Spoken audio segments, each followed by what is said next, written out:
pour Noël, ma sœur a eu une Range Rover et moi un mug à 5 €. La vie est juste, a dit maman. À 2 heures du matin, j'ai laissé une surprise et je suis parti. Le lendemain, elle a totalement pété les plombs. Tu devrais être reconnaissante, Claire. La vie est juste. Ces mots restaient suspendus dans l'air comme une sentence de mort alors que je fixais le mug en céramique entre mes mains. Il était blanc avec des lettres bleues délavées qui disaient « La fille la plus passable du monde ». L'étiquette de prix était encore collée dessous. 5 € dans le bac de déstockage du bazar à 3 rue de chez nous. Je le savais parce que je l'avais vu moi-même il y a 2 semaines et j'avais pensé qu'il fallait être vraiment sans cœur pour offrir ça à son propre enfant. Il s'avère que ma mère était cette personne. De l'autre côté du salon, ma jeune sœur Chloé se tenait à côté d'un Range Rover flambant neuf garé dans notre allée, visible à travers les immenses baies vitrées que mes parents avaient fait installer l'été dernier. La voiture était noire minuit avec des accents chromés, et quelqu'un avait attaché un énorme nœud doré sur le capot, comme dans une publicité pour voiture de luxe. Le prix de ce cadeau était de 115 000 €. Je le savais parce que mon père l'avait annoncé fièrement en remettant les clés à Chloé, sa voix résonnant d'excitation. Je m'appelle Claire. J'ai 29 ans et j'ai grandi à Lyon, dans cette maison même où je me tenais actuellement avec un mug à 5 € pendant que ma sœur posait pour des photos avec son véhicule à 6 chiffres. D'aussi loin que je me souvienne, c'était le schéma de ma vie. Chloé recevait et je regardais. Chloé était célébrée et j'étais toléré. Chloé était la fille qu'ils voulaient et j'étais simplement la fille qu'ils avaient eue en premier. Tu m'as entendu, a demandé ma mère, sa voix portant cette pointe d'impatience familière qu'elle réservait spécifiquement pour moi. J'ai dit que tu devrais être reconnaissante. J'ai levé les yeux du mug et j'ai croisé son regard. Isabelle avait 53 ans, toujours belle de cette façon bourgeoise et soignée qu'elle entretenait avec des rendez-vous hebdomadaires chez le coiffeur et des soins mensuels au spa. Ses cheveux blonds étaient parfaitement coiffés, son maquillage impeccable, son pull de Noël coûtant probablement plus que mon budget course du mois entier. Reconnaissante, répétai-je, testant le mot sur ma langue comme quelque chose d'amer. Oui, reconnaissante. Tout le monde ne reçoit pas quelque chose pour Noël. Certaines personnes n'ont rien. J'avais envie de rire. J'avais envie de crier. Au lieu de cela, j'ai juste hoché la tête lentement, comme j'avais appris à le faire au cours de 29 années passées à être la 5e roue du carrosse dans ma propre famille. À travers la fenêtre, je regardais mon père, Philippe, passer son bras autour des épaules de Chloé alors qu'elle brandissait les clés, tous deux souriant pour le téléphone de ma tante. Ma sœur avait 25 ans, travaillait à temps partiel dans une boutique du centre-ville et n'avait jamais payé une seule facture de sa vie entière. Elle vivait toujours à la maison, dans la chambre qui avait été rénovée 3 fois pour s'adapter à ses goûts changeants. Pendant ce temps, j'avais déménagé à 18 ans, financé mes études en travaillant de job, et je dirigeais maintenant le service comptabilité chez Novatech, une entreprise industrielle où j'avais gravi les échelons depuis la saisie de données sur 7 ans. Mais rien de tout cela ne comptait pour mes parents. Cela n'avait jamais compté. Claire, viens dehors prendre une photo avec ta sœur, a appelé ma tante Valérie depuis l'embrasure de la porte, sa voix joyeuse et inconsciente de la tension qui émanait de mon corps. J'ai posé le mug sur la table basse et me suis dirigé vers la porte, mes mouvements mécaniques. L'air de décembre mordait mes joues alors que je sortais sur le perron, et j'ai croisé les bras, regrettant de ne pas avoir pris mon manteau. « Mets-toi à côté de Chloé », a ordonné mon père sans me regarder. « Essaie de sourire. » Je me suis positionné à côté de ma sœur, qui rayonnait pratiquement de satisfaction. Elle sentait le nouveau parfum qu'elle avait également reçu ce matin-là, une fragrance de créateur dans un flacon en cristal. « Tu te rends compte ?» m'a chuchoté Chloé, la voix dégoulinante d'une fausse douceur. Papa a dit que je méritais quelque chose de spécial pour avoir enfin terminé mon BTS. Elle avait mis 6 ans pour terminer un diplôme de 2 ans. J'avais fini mon master en 5 ans tout en travaillant à temps plein. Félicitations, ai-je réussi à dire, les mots écorchant ma gorge. Le flash a crépité et je savais sans regarder que la photo montrerait Chloé radieuse et belle à côté de son véhicule de luxe, tandis que je me tenais légèrement voûté, légèrement effacé, légèrement invisible, exactement comme cela avait toujours été. Alors que nous rentrions pour le brunch de Noël, j'ai surpris ma mère qui me regardait avec cette expression familière de légère déception. Elle avait eu ce regard à ma remise de diplôme du lycée, à celle de l'université, à ma fête de promotion et à chaque autre étape que j'avais franchie. Rien de ce que je faisais n'était jamais tout à fait suffisant pour gagner l'approbation qu'elle donnait à Chloé simplement pour exister. « Claire, tu pourrais aider à mettre la table ?» a demandé Isabelle. Chloé est trop excitée pour se concentrer en ce moment. Bien sûr qu'elle l'était. Et bien sûr, j'aiderais parce que c'était mon rôle dans cette famille. J'étais l'aide, l'ouvrière, celle qui se présentait et faisait ce qui devait être fait tout en ne recevant que des critiques en retour. J'ai saisi la pile d'assiettes dans le vaisselier et commencé à les placer autour de la table de la salle à manger, mes mains bougeant automatiquement pendant que mon esprit s'emballait avec des pensées que j'avais réprimées pendant des années. Ce Noël semblait différent d'une certaine manière. Le mug trônait sur la table basse comme la preuve d'un crime, et quelque chose en moi avait basculé quand j'avais vu ces lettres bleues délavées. La fille la plus passable du monde. Peut-être était-ce exactement ce qu'il pensait de moi. Alors que je disposais l'argenterie à côté de chaque assiette, les souvenirs m'ont envahi comme de l'eau brisant un barrage, chaque anniversaire, chaque fête, chaque étape où ma sœur avait été couverte d'attention tandis que je restais dans l'ombre, attendant des miettes d'affection qui ne venaient jamais. J'ai pensé à mes 16 ans, quand mes parents avaient organisé une fête élaborée pour les 10 ans de Chloé la même semaine et m'avaient dit que nous fêterions le mien plus tard. Plus tard n'est jamais venu.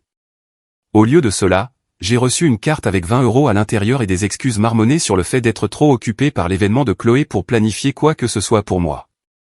J'ai pensé à ma remise de diplôme du lycée quand mon père avait passé toute la cérémonie sur son téléphone à envoyer des nouvelles aux proches sur le spectacle de danse de Chloé qui avait lieu le week-end suivant.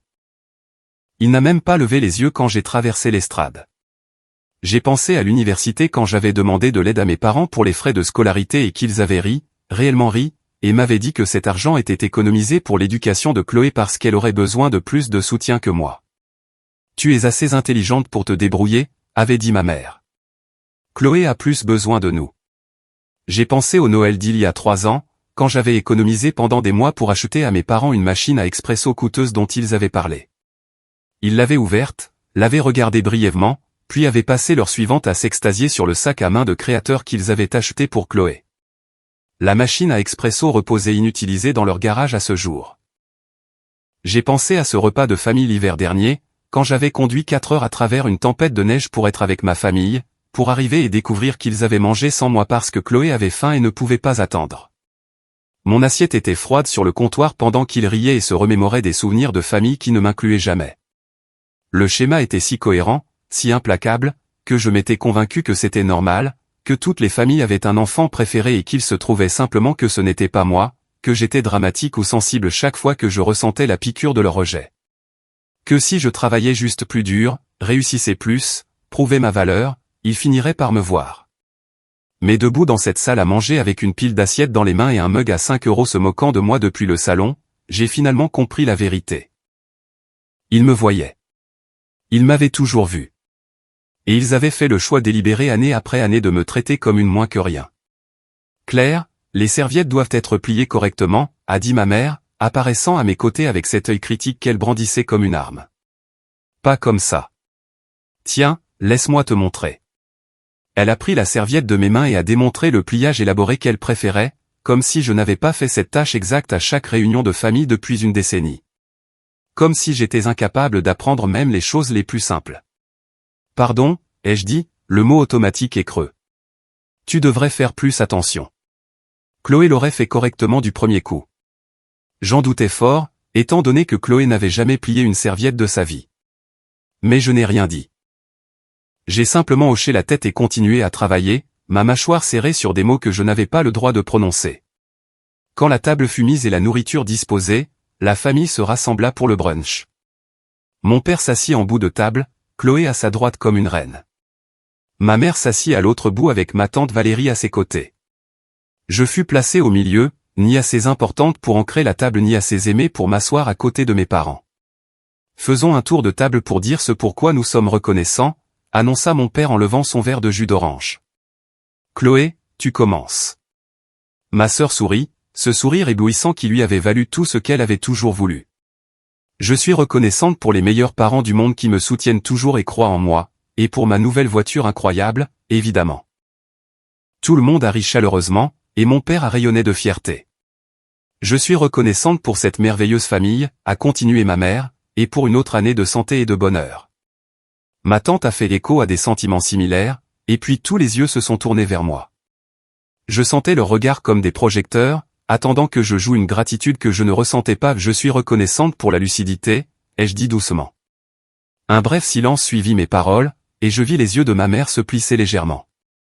La lucidité à propos de quoi, demanda Chloé, son ton portant une pointe de défi. À propos de beaucoup de choses, répondis-je. À propos de ce qui compte. À propos de ma place. Mon père s'éclaircit la gorge mal à l'aise. Eh bien, c'est gentil, Claire. Très réfléchi. Maintenant, mangeons avant que la nourriture ne refroidisse. Le repas se déroula sans autre incident. Mais je sentais ma mère m'observer tout du long. Elle savait que quelque chose avait changé. Elle pouvait sentir le changement en moi comme les animaux sentent un orage approcher. Mais elle ne dit rien, supposant probablement que quelle que soit la rébellion momentanée qui couvait en moi, elle passerait, comme cela avait toujours été le cas auparavant. Après le brunch, j'aidai à débarrasser pendant que Chloé faisait visiter sa nouvelle voiture aux proches qui s'étaient arrêtés pour l'admirer. La cuisine semblait étouffante, les murs se refermant sur moi alors que je raclais les assiettes et chargeais le lave-vaisselle. « Tu as l'air calme aujourd'hui », observa ma tante Valérie en essuyant un plat de service à côté de moi. « Juste fatiguée, mentis-je. Les fêtes peuvent être épuisantes, acquiesça-t-elle, inconsciente de la vraie raison de mon silence. J'ai fini la vaisselle dans un silence mécanique, mon esprit totalement ailleurs. Je pensais à mon appartement à l'autre bout de la ville, le T2 que je louais et qui était devenu mon sanctuaire loin de cette maison. Je pensais à mon compte en banque, aux économies que j'avais accumulées grâce à des années de budget minutieux. Je pensais à la vie que je m'étais construite, séparée de cette famille qui me traitait comme une réflexion après coup. Et je pensais à ce que j'allais faire ensuite. L'après-midi s'étira indéfiniment alors que les proches défilaient dans la maison pour admirer la voiture de Chloé. Chaque visiteur s'extasiait sur l'intérieur en cuir, la technologie avancée, le luxe pur d'un véhicule qui coûtait plus que le salaire annuel de beaucoup de gens. Et à chaque fois, mes parents rayonnaient de fierté, se prélassant dans la gloire reflétée du cadeau de leur fille cadette. Personne ne mentionna mon mug. Personne ne demanda ce que j'avais reçu. Personne ne semblait même remarquer que j'étais là, debout dans un coin du salon comme un meuble qui avait toujours existé mais ne méritait jamais d'attention. Les sièges chauffants sont incroyables, s'est extasiée ma cousine Julie après avoir fait un tour du pâté de maison avec Chloé. Tu es si chanceuse, Chloé. Tes parents sont géniaux. Je sais, répondit Chloé en rejetant ses cheveux par-dessus son épaule. Ce sont vraiment les meilleurs. Je regardais ma mère vibrer pratiquement de satisfaction devant les compliments. Elle s'était toujours souciée profondément des apparences, de la façon dont les autres percevaient notre famille. La voiture coûteuse n'était pas seulement un cadeau pour Chloé. C'était une déclaration au monde sur leur réussite, leur générosité, leur statut d'excellents parents. Peu importait que l'une de leurs filles ait reçu rien d'autre qu'une insulte déguisée en cadeau. Cette partie de l'histoire ne serait jamais racontée. Alors que la lumière de l'après-midi commençait à décliner, je me suis retrouvé debout près de la fenêtre dans mon ancienne chambre. Mes parents l'avaient transformée en chambre d'amis il y a des années, effaçant toute trace de mon existence de l'espace où j'avais passé mon enfance. Les murs qui portaient autrefois mes posters et mes photos étaient maintenant peints d'un beige neutre, décorés d'œuvres d'art génériques d'un magasin de décoration. C'était comme si je n'avais jamais vécu ici du tout. J'entendis des pas derrière moi et me retournai pour trouver Chloé appuyée contre le cadre de la porte, son expression suffisante. « Tu profites de la vue ?» demanda-t-elle, désignant l'allée où son Range Rover brillait dans la lumière déclinante. « C'est une belle voiture, dis-je platement. »« Belle ?» Elle rit, le son aigu et condescendant. « C'est un véhicule à 115 000 €, Claire. » Belle ne commence même pas à couvrir le sujet. « Alors quel mot utiliserais-tu ?»« Mérité », dit-elle sans hésitation. J'ai travaillé dur et maman et papa l'ont reconnu. Contrairement à certaines personnes, je n'attends pas l'aumône. L'ironie de sa déclaration était si profonde que j'ai failli rire. Chloé, qui n'avait jamais payé de loyer, jamais acheté ses propres courses, jamais lutté pour quoi que ce soit de toute sa vie, me faisait la leçon sur le fait de ne pas attendre l'aumône. D'accord, dis-je, ma voix soigneusement neutre. Félicitations encore. Tu pourrais essayer d'être heureuse pour moi, tu sais. Elle s'approcha, ses yeux cherchant sur mon visage des signes de la jalousie qu'elle espérait clairement trouver. Mais je suppose que c'est trop demander à quelqu'un comme toi. Quelqu'un comme moi. Quelqu'un qui a toujours été jaloux de ce que j'ai. Maman m'a dit que tu as fait la tête toute la journée à propos de ton cadeau. Elle a dit, tu devrais être reconnaissante de recevoir quoi que ce soit vu le peu que tu contribues à cette famille. Les mots atterrirent comme des coups physiques. Mais je refusais de montrer l'impact. J'avais passé 29 ans à absorber des coups comme ceux-ci, et j'avais appris à garder mon visage parfaitement inexpressif, même quand mon cœur se brisait. Je ne fais pas la tête, dis-je calmement. Et je suis reconnaissante. Reconnaissante pour la lucidité. Chloé roula des yeux. Et voilà que tu recommences avec cette histoire de lucidité. Qu'est-ce que ça veut dire à la fin? Ça veut dire que je comprends enfin exactement où je me situe dans cette famille. Quelque chose dans mon ton dut attirer son attention car son expression suffisante vacilla brièvement, mais elle récupéra rapidement, rejetant ses cheveux à nouveau avec une nonchalance étudiée.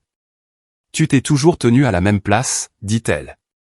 Derrière moi, là où est ta place.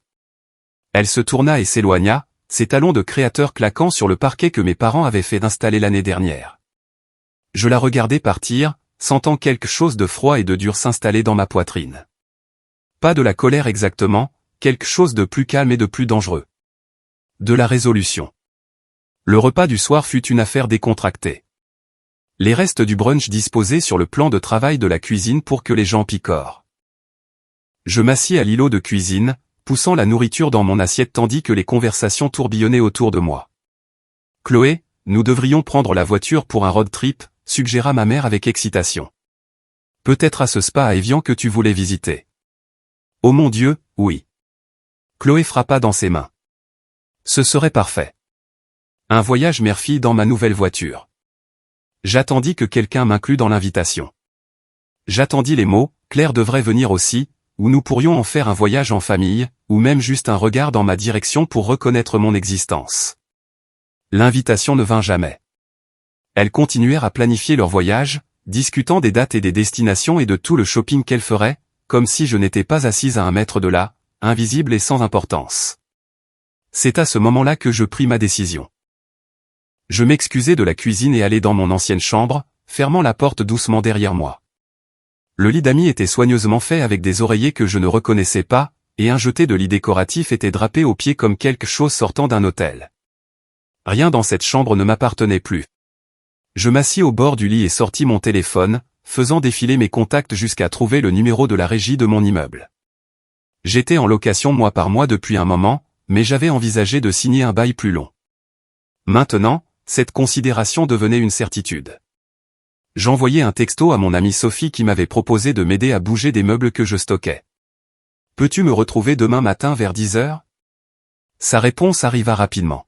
« Bien sûr. »« Tout va bien ? » ?»« Tout est sur le point d'aller bien, » tapai-je en réponse.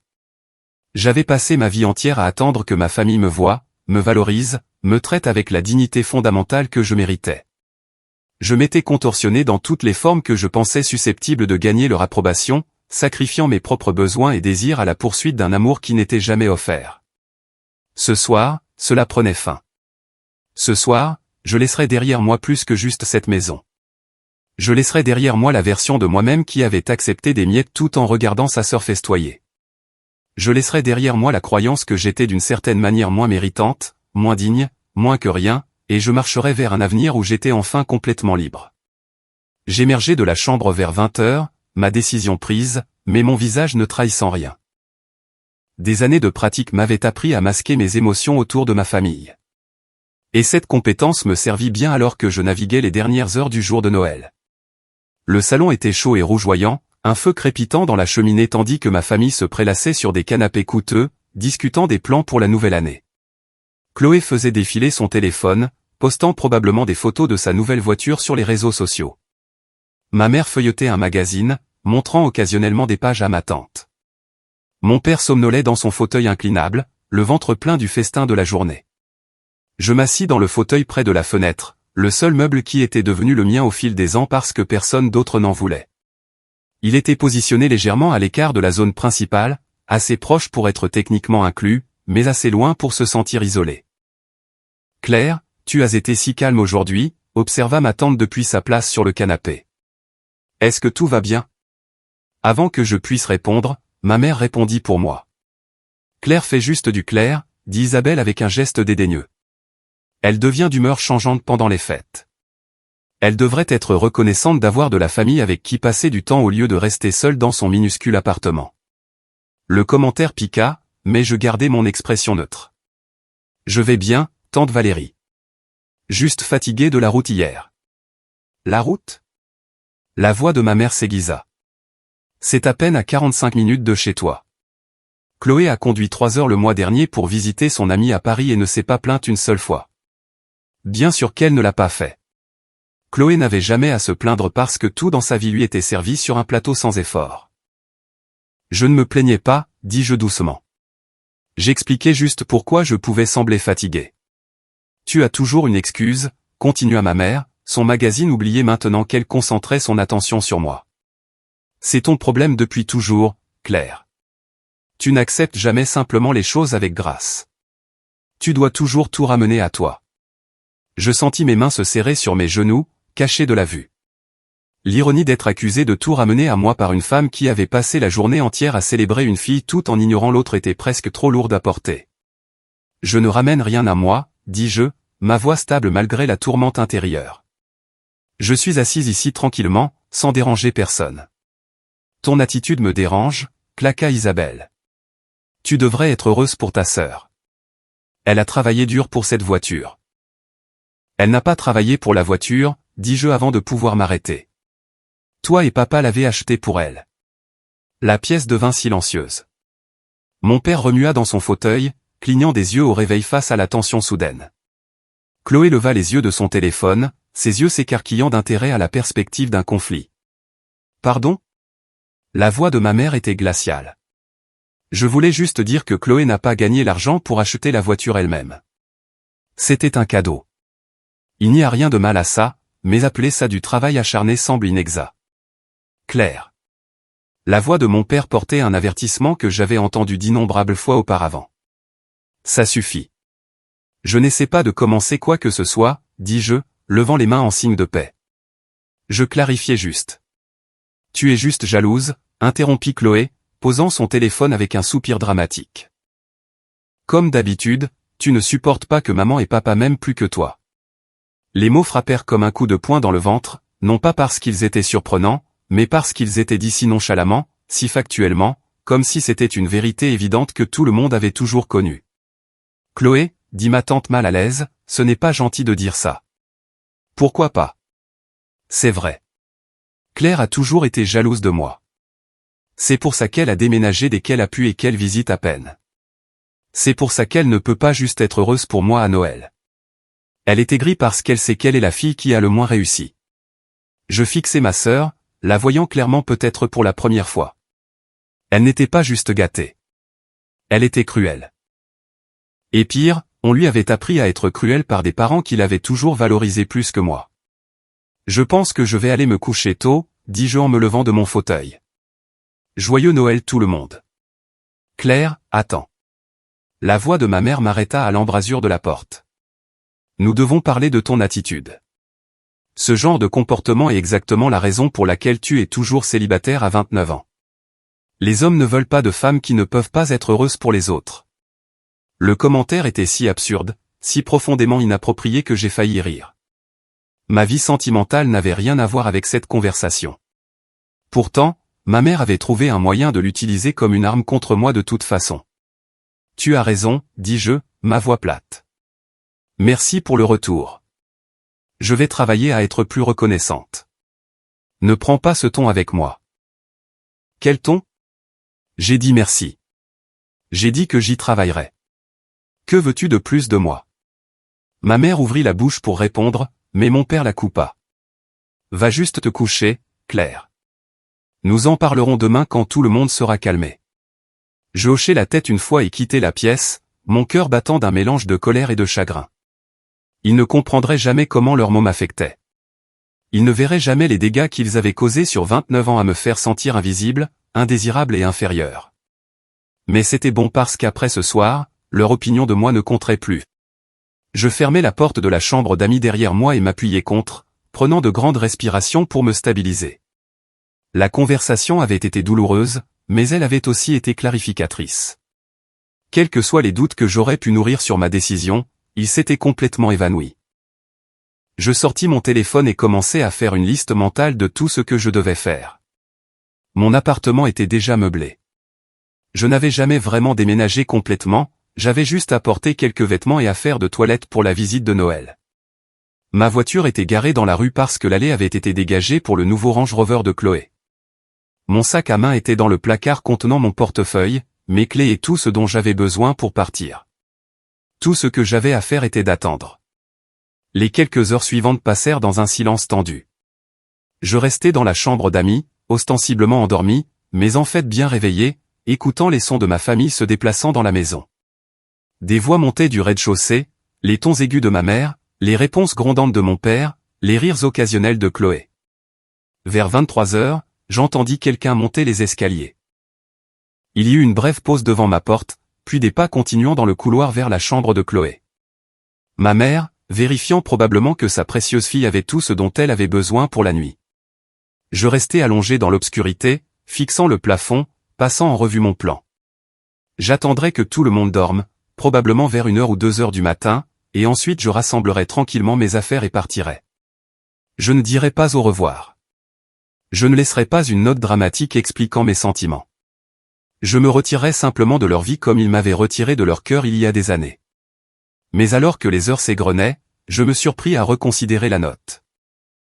Pas une explication dramatique, il ne se soucierait pas de mes sentiments de toute façon, mais quelque chose de simple et pointu, quelque chose qui rendrait clair que ce n'était pas une décision spontanée, mais un choix délibéré.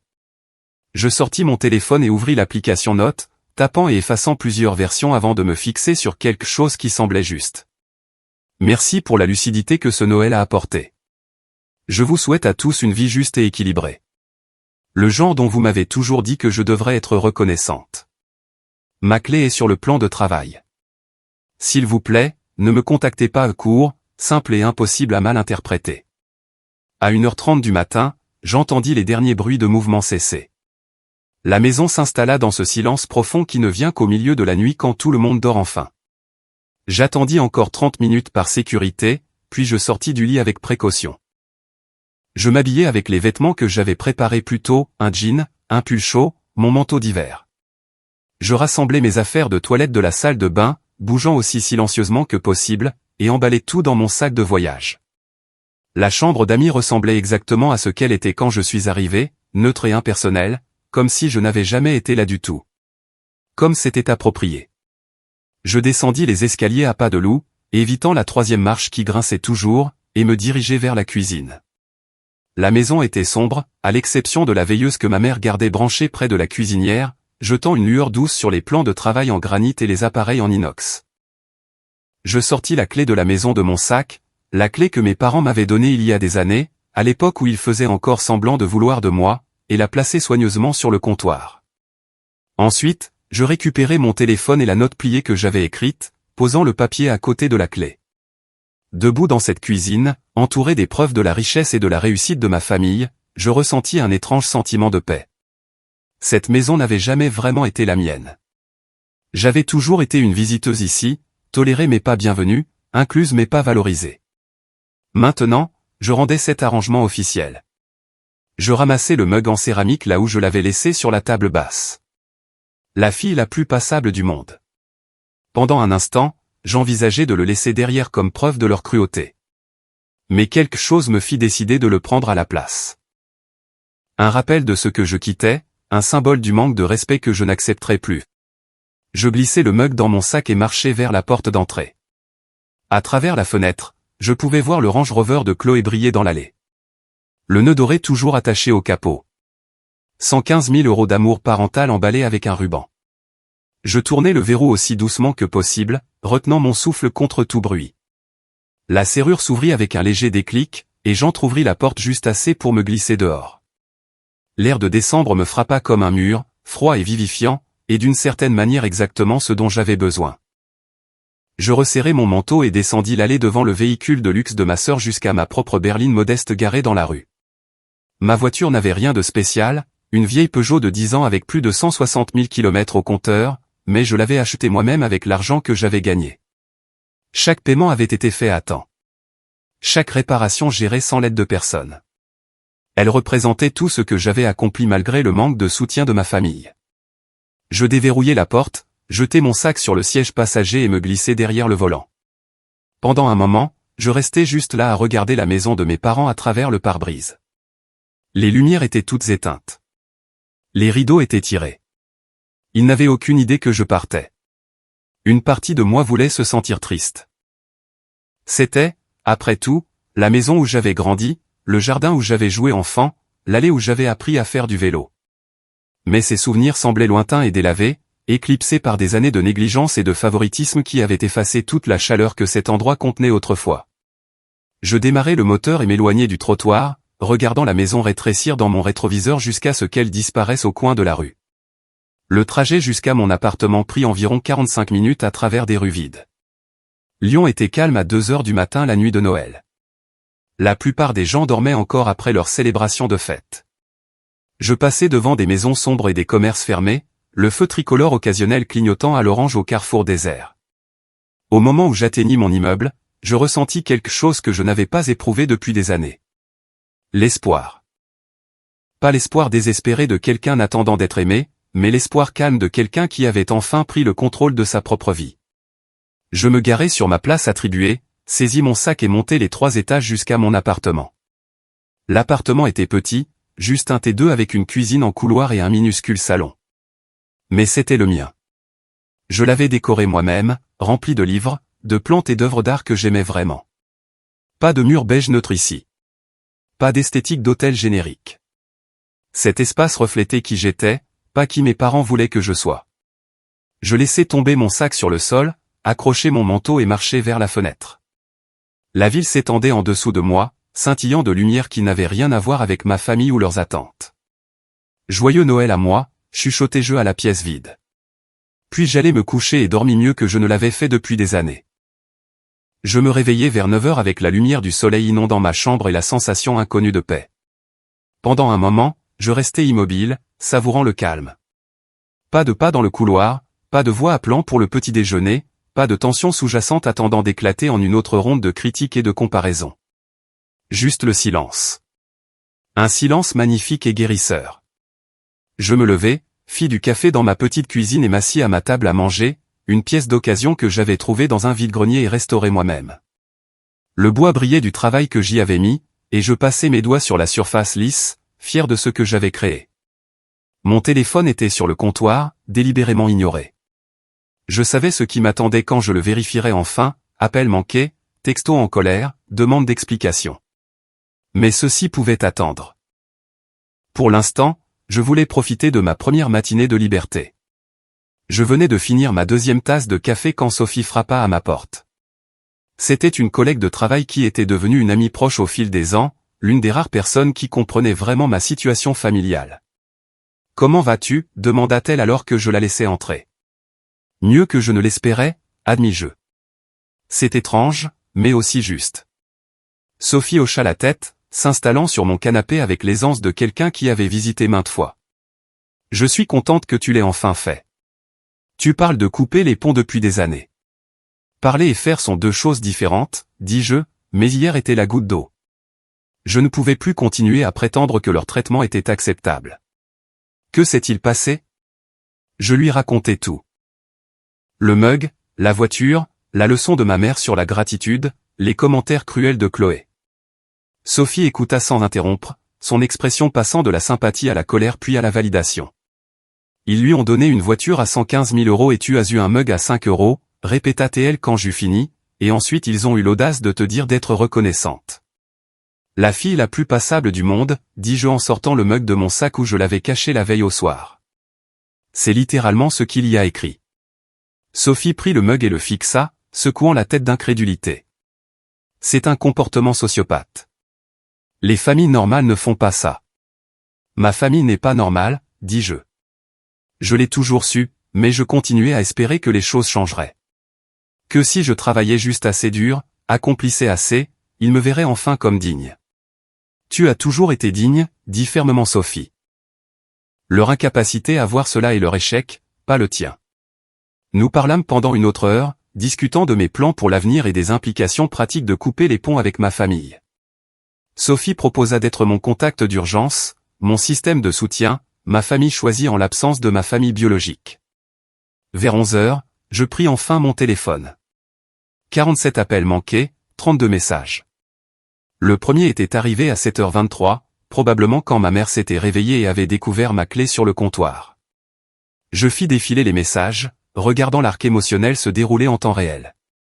7h23, maman, Claire, où es-tu? Pourquoi ta clé est sur le comptoir? 7h25, maman, ce n'est pas drôle. Appelle-moi immédiatement. 7h31, maman, j'ai trouvé ta note. Qu'est-ce qui ne va pas chez toi? Rentre à la maison tout de suite. 7h45, Chloé, maman est en train de paniquer. MDR. Où es-tu parti? 7h52, papa, Claire, ta mère est très contrariée. S'il te plaît, appelle-nous. 8h15, maman, c'est un comportement absolument inacceptable. Comment oses-tu partir sans dire au revoir après tout ce que nous avons fait pour toi? 8h34, maman, tu es incroyablement égoïste et dramatique. Tout ça à cause d'un cadeau de Noël. Grandis un peu. 8h47, Chloé, j'ai toujours su que tu étais jalouse de moi, mais là c'est pathétique. 9h02, maman, je ne peux pas croire que j'ai élevé une fille aussi ingrate. Tu devrais avoir honte de toi. 9h15, papa, Claire, s'il te plaît, reconsidère. Nous pouvons en parler. 9h28, maman, si tu ne réponds pas dans l'heure qui suit, je vais supposer que tu as complètement perdu la tête. 9h45, maman, très bien. Ne réponds pas, mais sache que cela a des conséquences. Quand tu reviendras en rampant, ne t'attends pas à ce qu'on t'accueille à bras ouverts. 10h03, Chloé, maman pleure littéralement à cause de toi. Tu es contente maintenant? Tu as gâché Noël. Les messages continuaient, devenant de plus en plus frénétiques et colériques. Au fil de la matinée, ma mère oscillait entre menaces et supplications, exigeant mon retour tout en me disant simultanément que je n'étais pas la bienvenue. Chloé alternait entre se moquer de moi et me blâmer pour la détresse de notre mère. Mon père envoyait des messages occasionnels me demandant d'appeler, son ton plus mesuré mais portant toujours l'attente que je me soumettrais. Je lus chaque message, sentant quelque chose changer en moi à chaque mot. Ils ne s'excusaient pas. Ils ne réfléchissaient pas à leur comportement. Ils ne reconnaissaient pas que peut-être, juste peut-être, ils avaient fait quelque chose de mal. Ils étaient en colère parce que j'avais enfin tenu tête. « Qu'est-ce que tu vas faire ?» demanda Sophie en me regardant faire défiler mon téléphone. « Rien, dis-je. Je leur ai dit de ne pas me contacter. Ils peuvent être aussi contrariés qu'ils le veulent, mais j'ai fini de m'expliquer. S'ils continuent à appeler, je les bloquerai. » Sophie haussa un sourcil. « Tu es prête pour ça? C'est une grande étape. » Je pensais aux mugs, à la voiture, aux années passées à être négligé et sous-estimé, aux innombrables fois où j'avais essayé de gagner un amour qui était librement donné à ma sœur juste pour exister. « Je suis prête depuis des années, dis-je. Je ne le savais juste pas jusqu'à maintenant. » J'ouvris les paramètres de mon téléphone et bloquai le numéro de ma mère, puis celui de mon père, puis celui de Chloé. Un par un, je supprimais leur capacité à m'atteindre. Chaque pression de mon doigt ressemblant à un petit acte de libération. Quand j'eus fini, je posai le téléphone sur la table et regardai Sophie. « Comment te sens-tu » demanda-t-elle. « Libre, dis-je. Je me sens libre. » Le reste de la journée passa dans un flou d'activités et de conversations. Sophie m'aida à réorganiser mon appartement, bougeant des meubles et accrochant des cadres que je n'avais jamais pris le temps de fixer. Nous avons commandé à emporter et regardé des films, créant de nouvelles traditions pour remplacer celles toxiques que j'avais laissées derrière moi. Ce soir-là, alors que Sophie partait, elle me serra fort dans ses bras. « Tu as fait la bonne chose, dit-elle. Ça va être dur parfois, mais tu as fait le bon choix. » Je sais, dis-je. Pour la première fois de ma vie, je le savais réellement. Après son départ, je me tins à nouveau à ma fenêtre, regardant les lumières de la ville.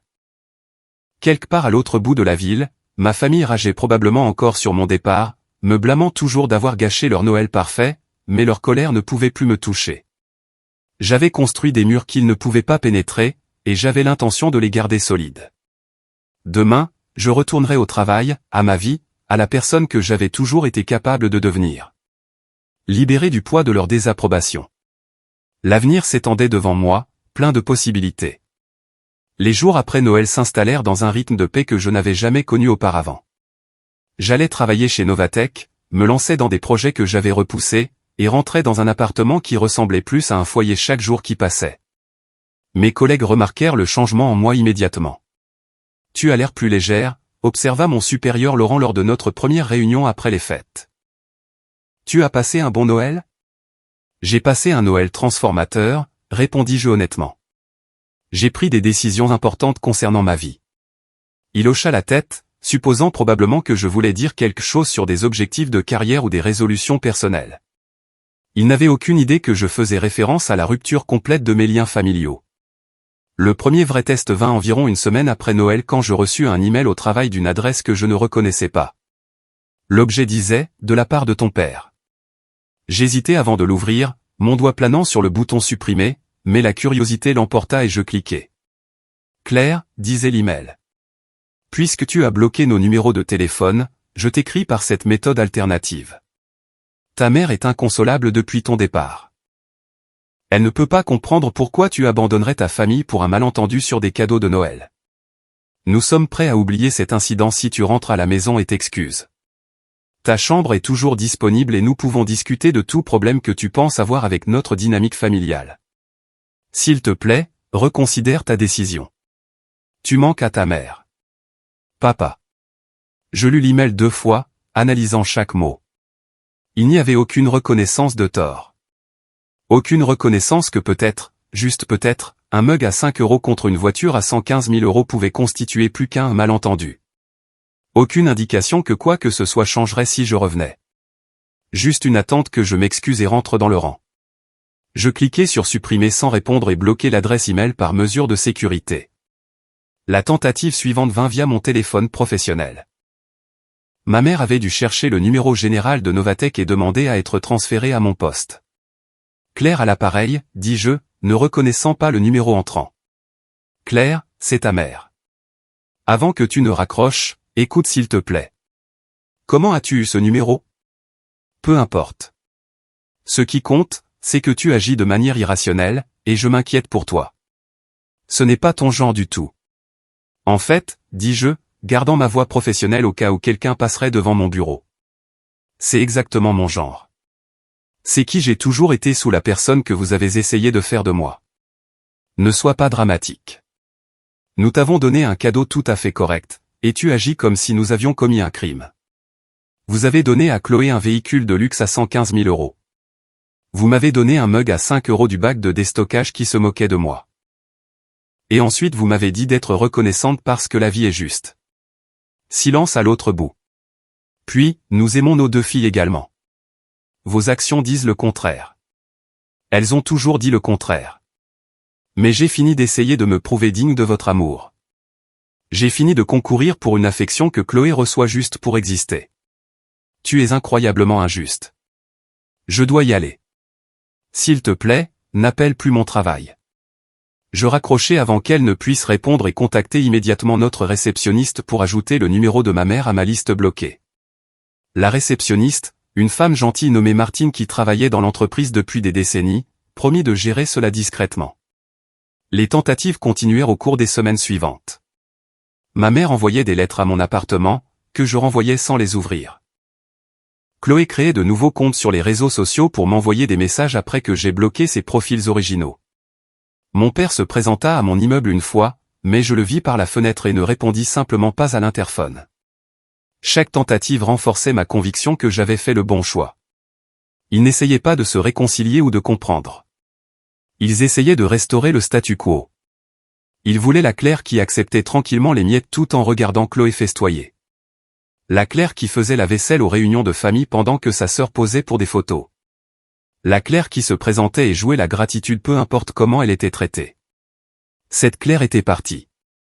À sa place se tenait quelqu'un de plus fort, plus clair, plus certain de sa propre valeur. Quelqu'un qui avait arrêté de se mesurer au reflet de sa sœur et commençait à voir sa propre image pour la première fois. Le travail devint mon sanctuaire pendant ces semaines. Je versais mon énergie dans des projets et des propositions, impressionnant mes supérieurs par mon dévouement et ma concentration. Laurent mentionna qu'une promotion pourrait arriver pour moi responsable de service avec une augmentation significative et des responsabilités élargies. Tu as vraiment monté en puissance ces derniers temps, dit-il lors de mon entretien trimestriel. Quels que soient les changements que tu as faits pendant les vacances, continue. Je compte bien le faire, dis-je. En dehors du travail, je construisais de nouvelles connexions. Sophie m'introduisit à son club de lecture, un groupe de femmes qui se réunissaient mensuellement pour discuter de littérature et de la vie. Je m'inscrivis à une salle de sport près de mon appartement et commençai à prendre des cours de yoga le samedi matin. Je commençai à cuisiner des repas élaborés pour moi-même, apprenant de nouvelles recettes et savourant des plats que j'aimais réellement plutôt que ceux que ma mère décidait de servir. Mon appartement devint le reflet de ma croissance. Je peignis la chambre d'un bleu canard profond que j'avais toujours aimé mais jamais osé choisir dans ma maison d'enfance. J'accrochai des œuvres d'artistes locaux, soutenant des créatifs dont le travail me parlait. Je remplis mes étagères de volumes qui me défiaient et m'inspiraient. Pour la première fois de ma vie, je construisais un foyer qui semblait être le mien. Les retombées de mon départ continuèrent à se propager dans la famille longtemps après que Noël fut passé. Je l'appris indirectement par des proches qui me contactèrent timidement, ne sachant pas quel parti prendre dans un conflit qu'ils comprenaient à peine. Ma tante Valérie m'appela environ 3 semaines après Noël, sa voix prudente et inquiète. « Claire, ma chérie, je voulais juste prendre de tes nouvelles. Ta mère dit des choses qui ne te ressemblent pas du tout. » « Que dit-elle ? » ?»« Que tu as fait une sorte de dépression nerveuse.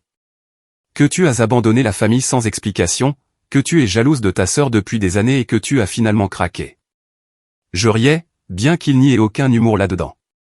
Bien sûr, c'est sa version. Est-ce qu'elle a mentionné ce qu'ils m'ont offert pour Noël ? Un mug, dit-elle. Quelque chose de attentionné d'une boutique locale. Un article en déstockage à 5 € qui disait « La fille la plus passable du monde ». Alors que Chloé a reçu un Range Rover à 115 000 €. Silence à l'autre bout. Puis, elle n'a pas mentionné cette partie. Non, j'imagine qu'elle ne l'a pas fait. Ma tante soupira lourdement. Claire, j'ai toujours su que tes parents favorisaient Chloé. C'est évident depuis que vous êtes enfant, mais je n'aurais jamais pensé qu'il serait aussi flagrant à ce sujet. Ça s'intensifie depuis des années, dis-je. J'ai juste finalement atteint mon point de rupture. Qu'est-ce que je peux faire ? As-tu besoin de quelque chose ? L'offre me toucha plus que je ne l'espérais. Ma tante avait toujours été gentille, même quand le reste de ma famille me traitait comme une réflexion après coup. Juste savoir que quelqu'un me croit est suffisant, dis-je. Merci d'avoir appelé. Après avoir raccroché, je sentis une petite fissure dans l'isolement que j'avais construit autour de moi. Tout le monde dans ma famille élargie n'était pas aveugle au favoritisme de mes parents. Certains voyaient, certains s'en souciaient. Au cours des semaines suivantes, plus de proches me contactèrent. Ma cousine Julie, qui s'était extasiée sur la voiture de Chloé le jour de Noël, envoya un long message d'excuses disant qu'elle n'avait aucune idée à quel point les cadeaux avaient été inégaux. Mon oncle Marc, le frère de mon père, appela pour me dire qu'il soutenait ma décision de prendre du recul par rapport aux relations toxiques. Chaque conversation révélait plus sur la façon dont mes parents avaient présenté mon départ. Selon eux, j'étais mentalement instable, jalouse au point d'être irrationnelle, et j'avais complètement inventé toute revendication de traitement inégal. Ils se peignaient comme des parents aimants victimes d'une fille ingrate. Mais la vérité finit toujours par émerger. Ma tante Valérie commença à poser des questions. Elle mentionna à ma mère qu'un mug à 5 € contre une voiture de luxe semblait assez différent, et ma mère était apparemment devenue défensive et évasive. D'autres proches commencèrent à comparer leurs notes, remarquant des schémas qu'ils avaient négligés ou rejetés auparavant. Pendant ce temps, les réseaux sociaux de Chloé racontaient leur propre histoire. Elle postait quotidiennement sur sa nouvelle voiture, des photos au volant, des stories sur où elle allait, des plaintes quand elle avait besoin de son premier lavage. La vantardise constante commença à agacer les gens et j'entendis dire par la bande que plusieurs membres de la famille avaient mis ses comptes en sourdine. Environ 2 mois après Noël, je reçus un message inattendu de ma mère. Il arriva via une nouvelle adresse email, contournant mes blocages. Claire, j'espère que tu es satisfaite. Ton numéro a divisé toute la famille. Ta tante et ton oncle nous parlent à peine. Tes cousins pensent que nous sommes des monstres. Est-ce ce que tu voulais ? Nous détruire ? Je lus le message plusieurs fois, m'émerveillant du manque total de conscience de soi. Elle n'était pas contrariée de me perdre. Elle était contrariée de perdre sa réputation. Je tapais une réponse, choisissant mes mots avec soin. Je voulais être traité avec une dignité et un respect fondamentaux. Vous n'étiez pas disposé à fournir cela. Les conséquences de vos choix sont les vôtres à porter, pas les miennes. S'il te plaît, ne me contacte plus. J'appuyais sur envoyer et bloquer la nouvelle adresse, sachant qu'une autre apparaîtrait probablement dans quelques jours. Mais chaque tentative semblait moins menaçante que la dernière. Son pouvoir sur moi s'estompait, remplacé par un sentiment d'autonomie que je n'avais jamais connu auparavant. Au travail, la promotion que Laurent avait suggérée devint officielle. Je fus nommé responsable de service avec une augmentation de 30% et une équipe de 12 personnes sous mes ordres. L'annonce fut faite lors d'une réunion du personnel et mes collègues applaudirent sincèrement, ayant été témoins de mon dévouement au fil des ans. Un discours, lança Laurent en souriant. Je me levai, regardant les visages des gens qui valorisaient mes contributions, des gens qui voyaient mon travail acharné et le récompensaient équitablement. Je veux juste dire que cette entreprise a été plus une famille pour moi que je ne le réalisais, dis-je. Merci de reconnaître mes efforts et de me donner cette opportunité. Je ne vous décevrai pas, les mots sonnaient justes et vrais. Novatech avait fourni la stabilité et la validation que ma famille biologique n'avait jamais offerte. Mes collègues célébraient mes réussites plutôt que de les diminuer. Mes superviseurs me promouvaient sur le mérite plutôt que sur le favoritisme. Après la réunion, je retournai à mon bureau, mon vrai bureau maintenant, avec une porte qui fermait et une fenêtre donnant sur le parking et m'accordait un moment de fierté tranquille. J'avais construit cette vie moi-même, sans l'aide de parents qui me voyaient comme secondaire, sans le soutien d'une sœur qui me voyait comme une concurrente, sans personne me tendant des cadeaux emballés de nœuds dorés. Tout ce que j'avais, je l'avais gagné. Le printemps arriva à Lyon avec des arbres en fleurs et des températures plus douces, apportant avec lui un sentiment de renouveau qui reflétait ma transformation intérieure. Je vivais ma nouvelle vie depuis près de 4 mois maintenant, et chaque jour semblait plus stable que le dernier. J'étais assise dans un café près de mon appartement un samedi matin quand mon téléphone vibra avec un message de tante Valérie. Je pensais que tu devrais savoir que Chloé a accidenté le Range Rover la semaine dernière. Elle va bien, mais la voiture est bonne pour la casse. Tes parents sont dévastés pour l'argent. Je fixai le message, traitant l'information. Une partie de moi ne ressentait rien. La voiture n'avait jamais été la mienne pour que je m'en soucie. Mais une autre partie ressentait une satisfaction sombre face à la justice cosmique de tout cela. Un cadeau à 115 000 € détruit par négligence. Je répondis, j'espère que Chloé va bien. Merci de me l'avoir fait savoir. La réponse de ma tante arriva rapidement. Elle va bien physiquement. Émotionnellement, c'est une épave. Apparemment, elle envoyait des SMS en conduisant. L'assurance ne couvrira pas tout parce qu'elle était en tort. Tes parents font face à un énorme coût financier. Je fermai le message sans répondre davantage. Le Range Rover, symbole de tout ce qui n'allait pas dans ma famille, avait disparu, et je ne ressentais rien d'autre que la paix. Dans les mois qui suivirent, d'autres nouvelles me parvinrent. Mes parents, confrontés aux difficultés financières dues à l'accident et à la fin des heures supplémentaires de mon père au travail, durent faire des choix difficiles. Le voyage au spa fut annulé. Les virées shopping s'arrêtèrent. Chloé, forcée de compter sur une voiture d'occasion achetée avec le remboursement de l'assurance, se plaignait constamment de ces circonstances réduites et de l'injustice de tout cela. Ils ont en fait demandé si je pouvais aider avec certaines factures, me dit tante Valérie lors d'un déjeuner un après-midi. J'ai dit non. Je leur ai dit qu'ils devraient demander à leur fille qui réussit et qui gère tout un service. Isabelle n'a pas apprécié ce commentaire. Je souris malgré moi. Merci de m'avoir défendu. Quelqu'un aurait dû le faire il y a des années. J'ai honte de ne pas avoir parlé plus tôt. La réconciliation avec les membres de la famille élargie devint l'un des cadeaux inattendus de ma transformation. Tante Valérie et moi nous retrouvions maintenant pour déjeuner tous les mois. Ma cousine Julie était devenue une visiteuse régulière de mon appartement. Même oncle Marc appelait occasionnellement, prenant des nouvelles et partageant des mises à jour sur sa propre vie. J'avais perdu mes parents et ma sœur, mais j'avais gagné quelque chose de plus précieux, des relations construites sur le respect mutuel plutôt que sur l'obligation. Le travail continuait de prospérer. Sous ma direction, le service comptabilité dépassait ses objectifs trimestriels de manière constante. Laurent louait mon style de gestion et laissa entendre qu'une nouvelle progression pourrait être possible d'ici quelques années. Je construisais une carrière dont je pouvais être fier, une réussite à la fois. Et personnellement, je m'épanouissais. Les cours de yoga étaient devenus une routine adorée. Le club de lecture avait élargi mes horizons et fourni de véritables amitiés. J'avais recommencé à sortir, rencontrant des gens à travers des activités et des connexions mutuelles plutôt que des tentatives désespérées de combler le vide que ma famille avait créé. Un soir, environ 6 mois après ce Noël fatidique, je rangeais mon placard quand je trouvais le mug, la fille la plus passable du monde. Je l'avais gardé comme un rappel, mais maintenant je me demandais si j'en avais encore besoin. Je le tins dans mes mains, sentant le poids de tout ce qu'il représentait. Les années passées à être la deuxième meilleure, les moments innombrables à être négligés, le matin de Noël où ma mère avait souri et qualifié l'arrangement de juste. Puis je marchai vers la cuisine, ouvris la poubelle et le laissai tomber dedans. La céramique se brisa contre le fond avec un fracas satisfaisant. Je fixai les morceaux brisés un moment, puis fermai le couvercle et m'éloignai. Le passé n'avait plus de pouvoir sur moi. Quant à mes parents et Chloé, leur lutte continuait.